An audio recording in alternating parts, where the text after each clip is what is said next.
We had reached the outskirts when they encountered a Pakistani paramilitary soldier. He had been sent out, I think, put out as a sentry there. One of my men surprised him and captured him. And now we were within shouting distance of our objective, where we knew the Pakistanis were. I did not know what to do. Because if he shouted, he would warn the Pakistani troops who were at my objective, and we would lose our surprise.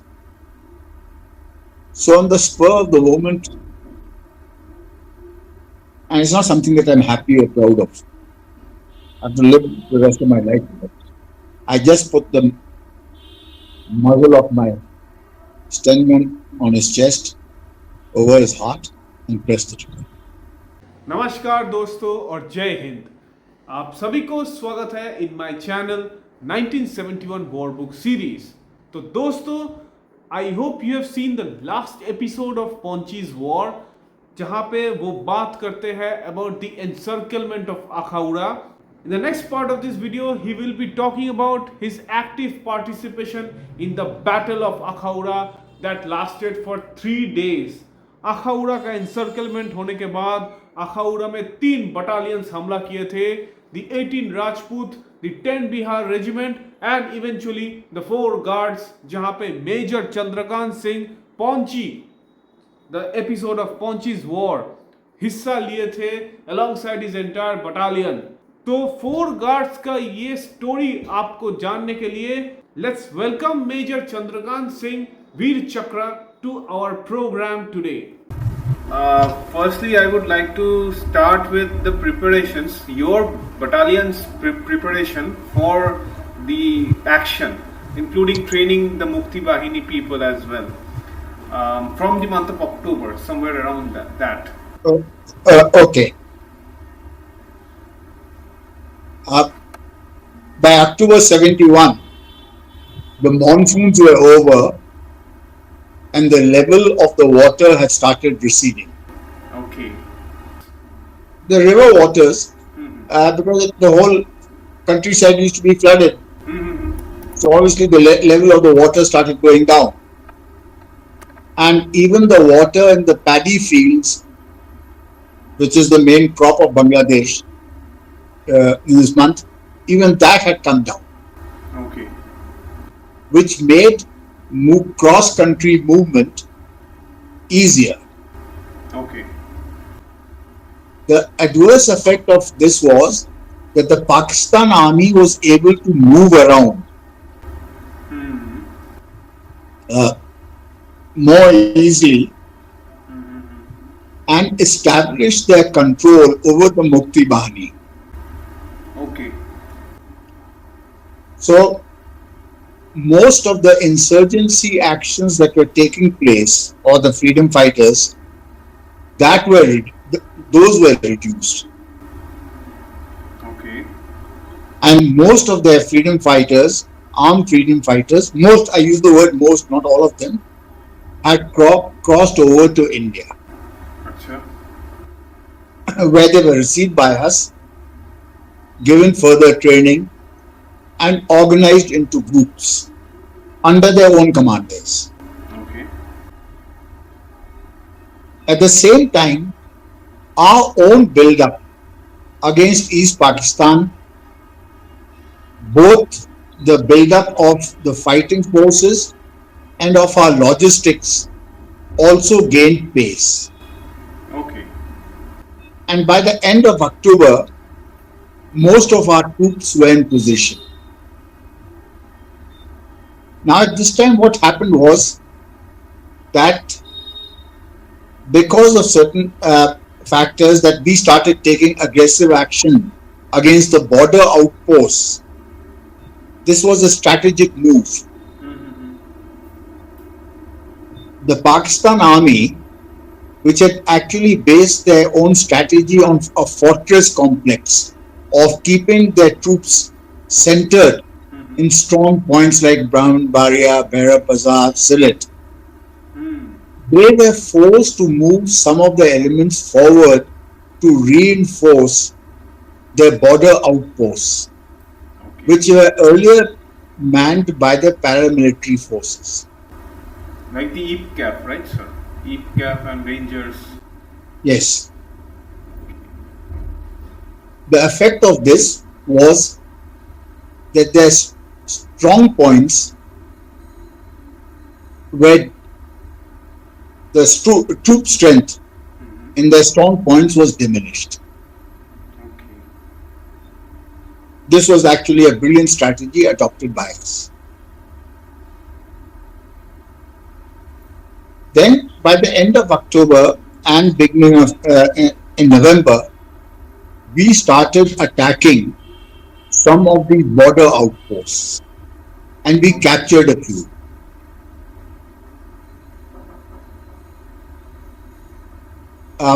There was a strategy behind it that when the war broke out, we would have a wider gaps to enter and hit their strong points or get into the interior of East Pakistan. Quite a few battles were fought along the border. One was in the Tripura area, near Tripura, a place called Mukundpur, in which my battalion was engaged. Another one was in Dhalai, facing Sylhet, which was a major battle in it. But the best actions took place in the western sector, close to Calcutta, in Bora. At this time, by the end of November, we were quite certain that we would soon go to war. And we had used this month of October and November to train our troops. Okay. Training involved what? One was firing and zeroing our weapons. Okay, and what's that? Because there were no ranges to do it. So we would fire and zero our weapons, calibrate our weapons against the Pakistani border outposts. Okay. Our heavy weapons and even our light machine guns and others. Okay. Secondly, we trained our troops in cross-country movement. You see, most of our troops had served in the counterinsurgency in the Eastern Theatre or in the mountains, so they were tough and they were good at it. But we did a fine-tuning, and we were confident of our ability to move cross-country and not confine ourselves to roads and tracks. So, sir, as a company commander, you were a major at that time. Yes. What was your, contribution in preparing the battalion and your company, especially for the offensive action that was coming up? You see, I had a bit of an odd role. Like other battalions, we were understaffed in terms of officers. Okay. So I was the senior most, after the CO, I was the senior most company commander. We had no second in command. So that is a role which I also personally had to fulfill. Which I enjoyed it because then I was fully aware of not only my battalion's role and tasks, but also of the rest of the brigade and my own task of my company. And the CO would ask me to do a lot of coordination and liaison with everybody else. Now here, while training our troops for cross-country movement, we were aware that the Americans had equipped the Pakistani army, the artillery in particular, with something called air burst ammunition. The shells would explode in the air 50 or 100 feet above the ground, and the shrapnel would come down to the ground in a pyramidal cone shape, Yeah, like this, I guess. covering a wider area and Mhm. inflicting more damage. And we actually suffered a lot of damage and casualties due to this airburst shell It's like thousand bullets being fired from the sky. from the sky. We did not have any airburst ammunition. Okay. In our case, and there also ground burst shells, the shell lands in the ground Mhm. and the soil in Bangladesh is soft. So the shrapnel goes upwards in an Mhm. inverted cone Mhm. Like this. form. So does not cause too many casualties unless it gets you on the head, or very close to you. The other thing that we practiced and we practiced and practiced and practiced, knowing our weakness, knowing that we were vulnerable to airburst shell, was to train our men in digging foxholes. Now, a foxhole is different from a normal trench. A normal infantryman's trench is a 5 foot wide and about 1.5 foot, 5 feet long, and about 1.5 feet to 2 feet wide, 5 foot or 4.5 foot pit. Okay. A foxhole in which 2 or 3 soldiers can Get in. come in. Mhm. But having to dig 5 feet and things, it takes a longer time because only one man can dig. Mhm. Here we dug something called foxholes, which is actually something an Americans had evolved in the Second World War and later in Vietnam, where individual would dig his own little hole in the ground. Okay. The hole would have a narrower opening on the top and be wider below, Like this, I guess. like yes, like a water pitcher, or what you call a matka. Mhm. So it would give him space down below, and the opening on top was just sufficient for him to get inside. Okay. And down below, and it was just dug about 2 feet there, so he could sit in it with folded legs. And if the shelling came, Mhm. he would hunker down, Mhm. and his helmet would give him quite a lot of protection, Right. Lot of cover. Actually, a lot of cover. a lot of cover. Mhm. This was a very useful thing, and we made our men do it. In 15 minutes, our men could dig a hole. Okay. This came in very useful when the war started, and in going in, it reduced our casualties considerably. And the casualties that we picked up from the artillery fire were mainly during the time when we were moving, when you were not in your foxholes. Okay. That time we were very vulnerable to the airburst So shot. Pakistanis, sir, did they? I mean, you're still at the border, or maybe a bit beyond the border. So Pakistanis, they fired on you, sir. I mean, the Now, artillery fire. yes, now towards the end of November, you see the Pakistan army had got emboldened, and they had started firing on Agartala Agartala. from Akhaura. As you know, Agartala and Akhaura are cheek by jowl, Mm-hmm. Very just close. separated by a couple of kilometers. Mm-hmm. In fact, the Agartala airfield touches the border, Mm-hmm. and the town or railway station of Akhaura is just a kilometer from there Mm-hmm. and can be seen. And Agartala was the state capital. Uh, they didn't inflict too many casualties. I don't think we suffered any losses, but some of the shells landed near the Tripura, uh, uh, the state assembly, Okay. which was housed in the Maharaja's palace. I think it's called the Giant Palace. Beautiful building. Maharaja Bir Vikram, I think he was the king Yeah, there. yes. Kirti Veer Vikram Singh. Mm-hmm. Kirat. the present Maharaja's father. Okay. And as it happened, his mother was from my hometown, Panna, and a cousin of mine. So I was a frequent visitor to the palace and the Ingwe family. Okay. I mean, it's such a close linkage, I guess. Battle brings people closer somehow. The battle process, I told them, I said, now the war is going to start, move from here, but they refused to move.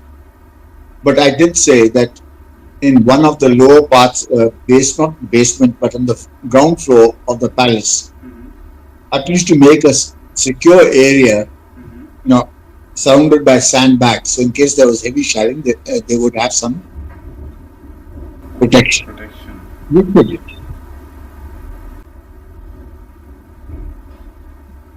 Towards the end of November, we were visited by General Arora, the army commander. Okay. And we were told quite emphatically that the war would begin soon. And our first task was to capture Akhaura,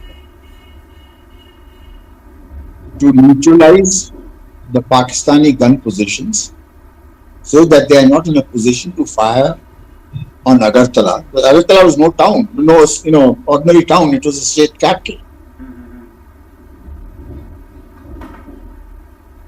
So the plans for the capture of Akhaura were made. Now here I might be boasting a bit, but it was on record that the initial plan of Akhaura, the attack on Akhaura, involved a direct frontal approach. Okay. Because the other routes were the river and the marshes made movement there difficult or impossible. Fortunately for me, I had carried out, thanks to a friend of mine, Captain Gogna, and another friend, Captain Bhargav, who were with the artillery air observation posts. They were flying. They had flown me earlier. They'd taken me on a recce over this area, and I could make out that if we followed a certain route, we could actually get behind the Pakistanis. When I went on the recce, I told my commanding officer about this route. So he asked me, can you ask your friend to take me also for a ride? Which they were very willing to do. The result was that eventually not only my brigade commander, but virtually all the officers were given an aerial reconnaissance of the objective. So the plan was changed from a frontal attack on Akhaura to an outflanking move. Okay. By the whole brigade of ours, 311 Brigade, commanded by Brigadier Mishra, in which my battalion, 4 guards, commanded by Colonel Himmat Singh, 18 Rajputs, commanded by Colonel Ashok Verma, and 10 Bihar, commanded by Colonel Sahni, were there. Okay.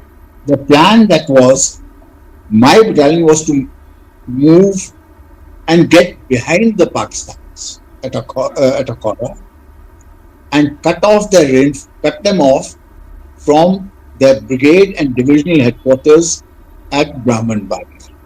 अच्छा मतलब अखाउड़ा ब्राह्मणबाड़ी road जो है वहाँ पे Yes, have to railway and road. The rest of the brigade would attack Akhaura from the south, okay, along the railway line,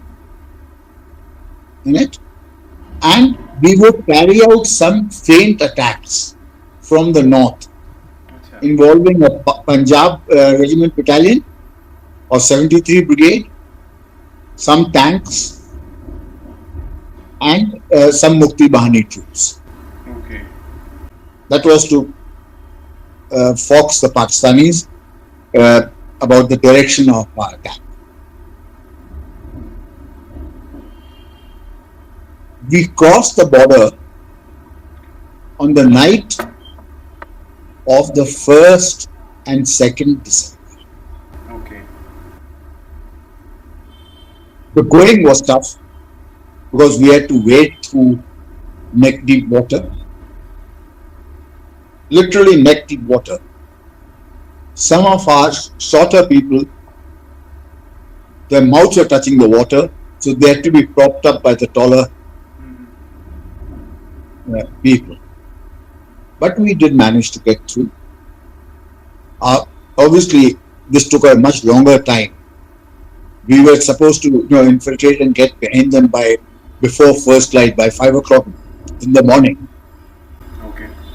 Which we could not do because it took us a longer time.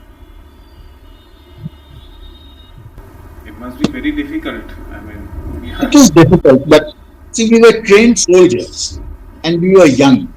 There was enthusiasm that at long last we would get our hands on the enemy.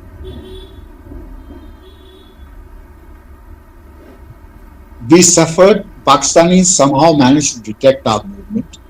Okay. Through whatever sources. We know how they found it because some of the people who had come over the Mutki Bahani, they were sort of double agents.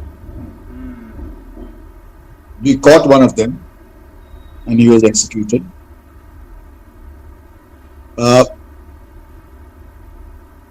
Here,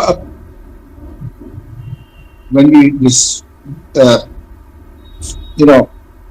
were late and the early morning light came in, we were worried because we had to travel 5 kilometers of open country behind enemy lines before we got to our objective.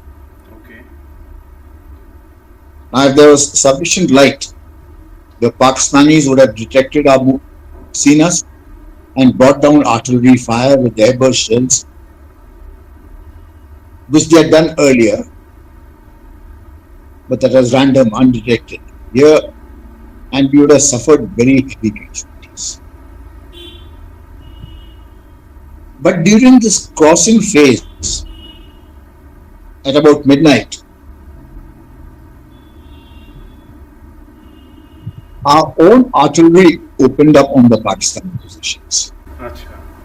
About 70 to 80 guns. Most of them were 75 millimeter light mountain guns, and a couple of medium 5.5 inch guns. Now 70 guns. You have a small cracker going up and Diwali. You know how close to you how it can be. But here 70 guns firing at an objective which is close to you. It was like a rolling thunder, continuous thing, a sheet of light and explosions, which these days, if you see in TV, the Arab-Israeli war, you can see that. And that was a continuous thing that lasted for 2 to 3 hours. The sound was, the earth trembled. The sound was so dense and loud. It appeared like a solid wall, something that you could actually touch. And we could feel not only the rumble but the vibrations in the ground. Right. And 5.5 inch is actually a pretty big gun. A pretty big gun. It's got a heavy shell.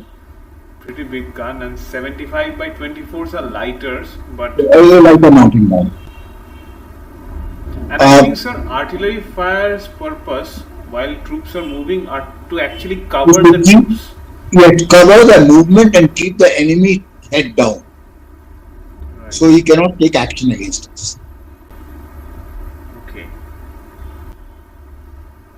But soon after we crossed the marsh to the Titas River with the adjacent marshes, and by about 6 o'clock we had crossed it.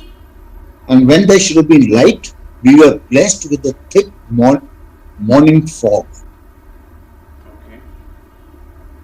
That fog was a great blessing because it provided cover for our movement. The Pakistanis could not detect us. My company's objective was a small village and a railway station called Koda. Okay.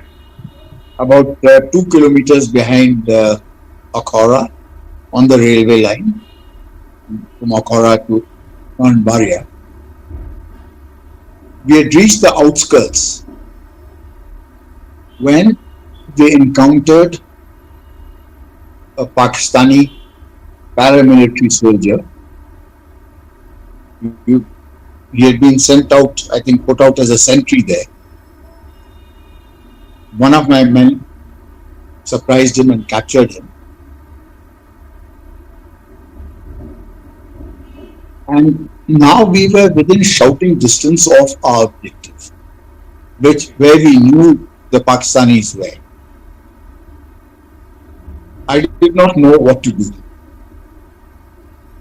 Because if he shouted, he would warn the Pakistani troops who were at my objective, and we would lose our surprise. So on the spur of the moment, and it's not something that I'm happy or proud of, I have to live the rest of my life with it. I just put the muzzle of my Stenman on his chest, over his heart, and pressed the trigger. Because the muzzle was pressed against his breast, there was just a thud, which could be barely heard 10 feet away. He collapsed and died. And we continued our movement. And we entered the village close to the railway station, within 50 meters or 100 meters of it. By then, the ground fog had lifted. Okay. And what do we see? About 80 Pakistani paramilitary troops had gathered in the school playground, open ground next to the local village school. Okay. And had assembled there. These were EPCAF guys, sir. I'm not too sure at this moment whether they were EPCA or the Rangers or border guards at the moment. And they were preparing to go and reinforce the troops in Akhaura. Okay. As I said, our troops were trained. We surrounded them. The Pakistanis saw us move, but continued with what they were doing. I was a little surprised, but now I am not. Even then we realized, because what had happened when we had been crossing through the marsh, our olive green uniforms had got covered with mud, caked with wet earth, and had turned khaki in color, which is the uniform of the Pakistani troops. Right. So whoever was the commander of the Pakistani troops, from the body language, he recognized that I was an officer. And he came and said, we spoke Hindi or Urdu, that his men are ready to move to Akhaura.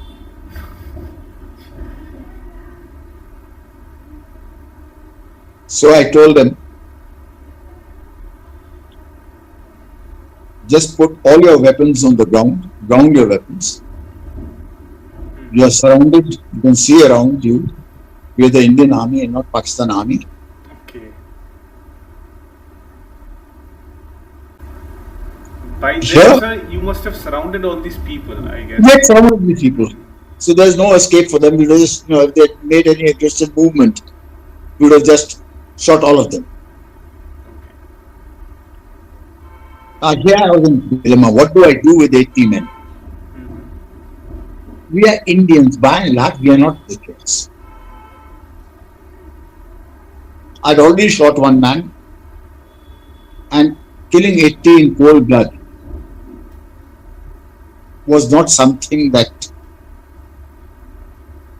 I think an average any Indian would be happy with or happily do. So what do I do with them? If I let them go, even without their weapons, they would go and reinforce. And I was behind enemy lines. I had no people to guard them. Because if I employed some people, 10 or 12 people, just to protect them, I would be reducing my own fighting strength. And I think you had just a company, not the I entire just had a company. company at that moment. 120 men? No, about 120 men. Right. So what it was again a spur of the moment decision.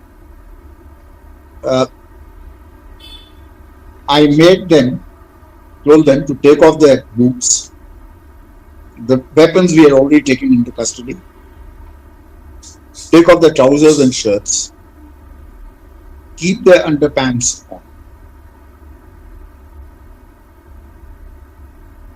Now, this is something very odd. I wonder if you know of it.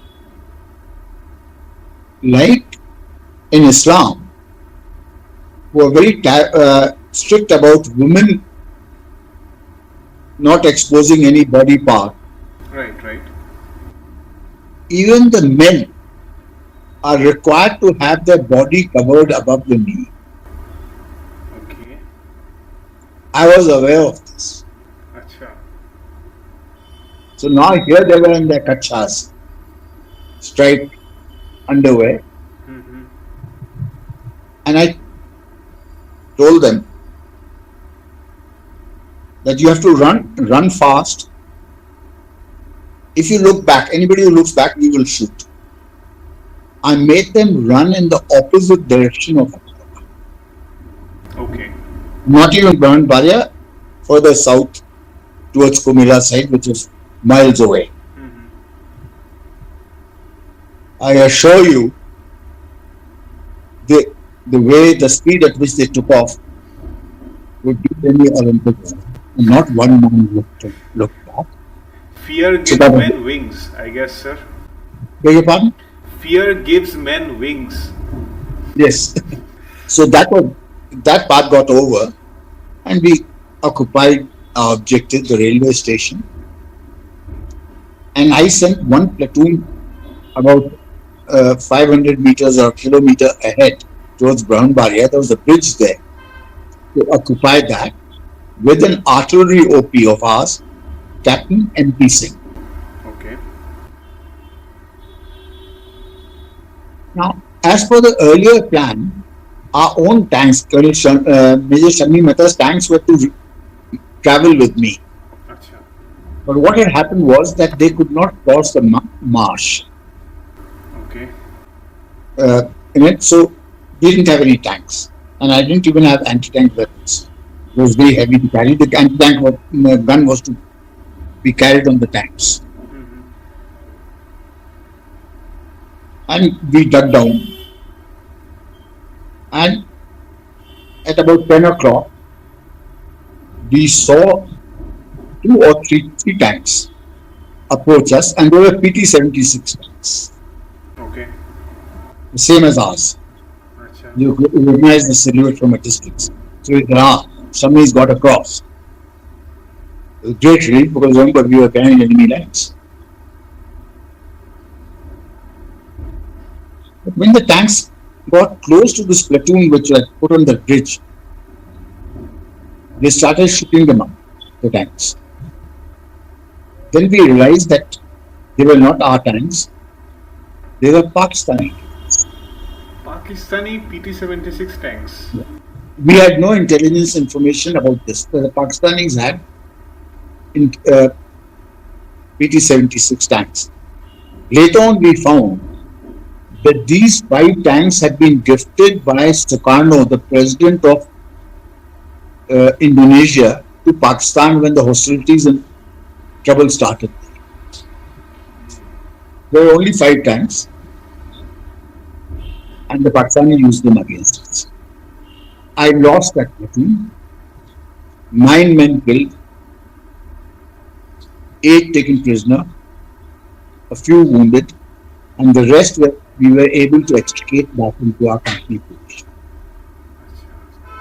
But amongst the killed was the radio operator of Captain N.P. Singh, our artillery observation officer. Okay. He had the map and the outline plan. So the Pakistanis came to know about us, and as you know, people tend to exaggerate. They had mauled or run over one of my platoons, but they reported to the headquarters that they had overrun my entire battalion, four guards, which was commanded by Colonel Himmat Singh. Acha. They even had the intelligence that who was your battalion commander? Because see, they'd got that operation plan, and they'd taken some prisoners from the radio operator, from the map and the orders, Acha. and they'd taken some prisoners, so they had all the thing, what our plan was. And that information was passed backwards to the line and eventually was picked up by BBC and broadcast on BBC that very day, that's in the second evening, that we had got behind it and the Pakistanis had neutralized my entire battalion, four guards, and captured Colonel Himmat Singh. Okay.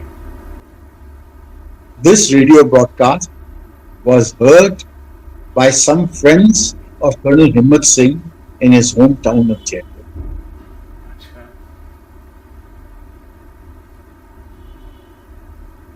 These friends, the next morning, went to Colonel Himmat Singh's house to condole with Mrs. Himmat Singh.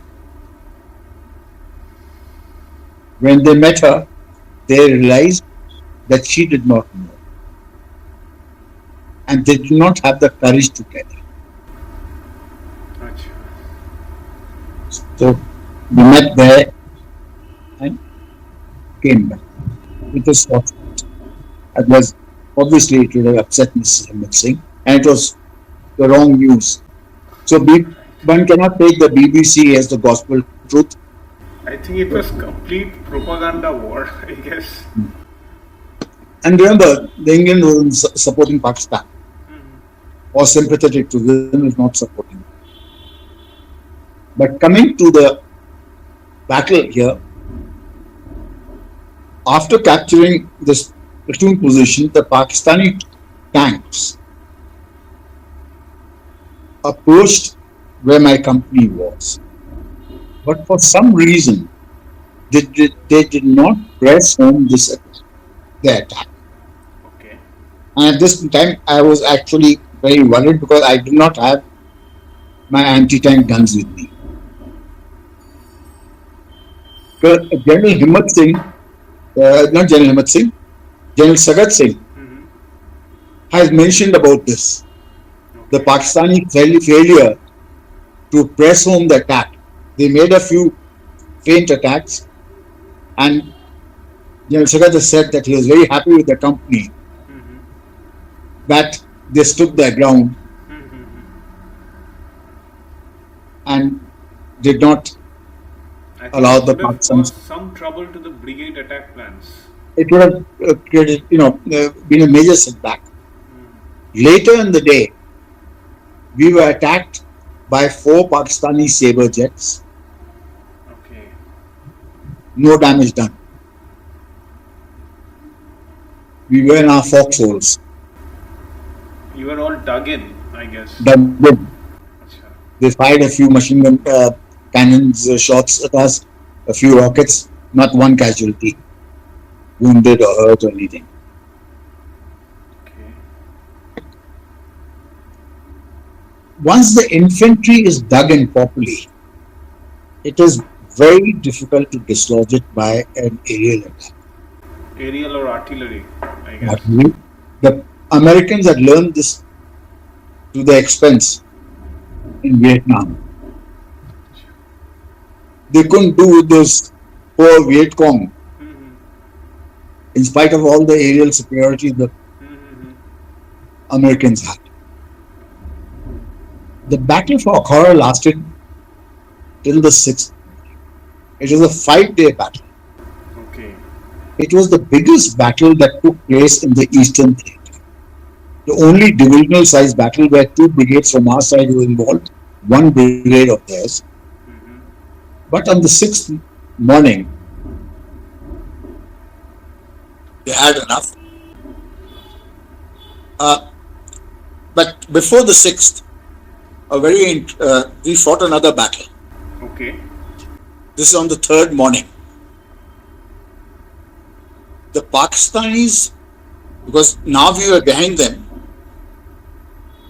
they carried out a regular attack on my position supported by their tanks Okay. on my company position.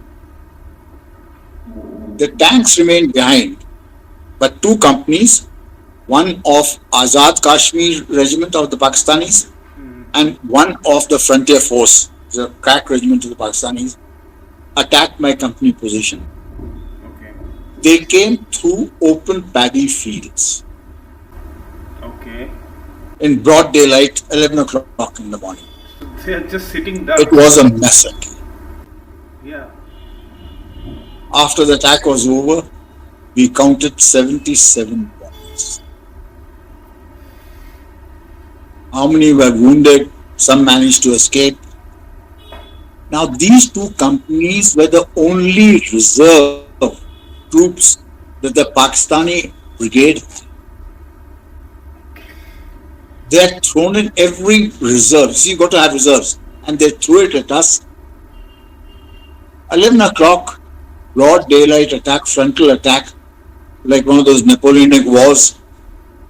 And here we were with our machine guns and rifles dug in, well prepared for them. It was a massacre. I mean, sir, who sends Now, troops this in broad loss daylight? of reserves that the Pakistanis suffered in this battle had a great effect on the subsequent events. Well, once you lose your reserves, then you lose all initiative. So hereafter, we did not meet any serious resistance from the Pakistanis except at Bhaira Bazaar on the Meghna River on the 9th morning. Okay. We had lots of skirmishes, but no pitched battles. Okay. On the 6th evening, we received orders, my battalion received orders, which were passed on by my commanding officer, Colonel Himmat Singh, to me, that we are required to advance and cut off the Bahanbaria and Kumila road. At Bahanbaria, the Pakistanis had their headquarters of the 14th Infantry Brigade, and at Kumila they had 14th Infantry Division at Bahanbaria and 39th Infantry Division at Kumila. Right, right. So we were required to cut off the link between the two. So we moved at night, and by early morning, we were in position on the roadside. There was some Pakistani movement. We got a little late and allowed the Pakistani artillery battery to go past us. We were late by half an hour. I saw it go past, but there's little that we could do. But the next morning, we put a stop to all movement between the two divisions. We knocked off 30 odd Pakistani vehicles, killed about 50 troops, and captured an equal number. Now it's interesting that amongst one of the people who was captured, who was wounded, was a Pakistani soldier who had been shot in the leg. Okay. We dressed their wounds and evacuated them to the hospitals. Now I'm here jumping the gun by a few days. On the 11th of December at Narsingdi, I got wounded. And the next day, I found myself in one of our advanced hospitals, what they call the advanced dressing station. And next to my bed, next thought, was the same Pakistani soldier wounded soldier we had. He recognized me. I of course didn't recognize him. अच्छा. And he burst into tears when he saw me. He said, Saab, here I am an ordinary soldier lying next to your bed in Indian Army officer's bed, being treated by your doctors in exactly the same way as you're being treated. He said, this would never happen to me. This speaks very greatly of our own people, our own doctors about it, as to how we treat our prisoners and the enemy unit. It is something for Indians to be proud of and happy about.